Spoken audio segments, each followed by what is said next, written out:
रियासती तेलंगाना के ज़िले नलगुंडा में लारी टाटा एस गाड़ी से टकरा गई, 8 अफराद जख्मी। तेलंगाना के ज़िले नलगुंडा में पेश आए सड़क हादसे में 8 अफराद जख्मी हो गए। यह हादसा ज़िले के मिर्यालागुड़ा टाउन में उस वक्त पेश आया जब एक लारी के ड्राइवर ने इसका तवज़ुन खो दिया और ये लारी सामने जाने वाली टाटा एस गाड़ी से टकरा गई। हादसे के साथ ही टाटा एस गाड़ी उलट गई और इसमें सवार 8 अफराद शदीद जख्मी हो गए। हादसे के बाद लारी वहां से चल गई। जख्मियों को इलाज के लिए सरकारी अस्पताल मुंतकिल कर दिया गया। हादसे का वीडियो करीब में लगे सीसीटीवी कैमरों में कैद हो गया।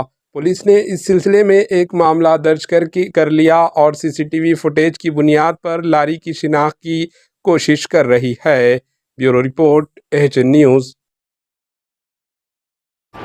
एएचएन न्यूज़ को लाइक करें, शेयर करें और सब्सक्राइब करना ना भूलें।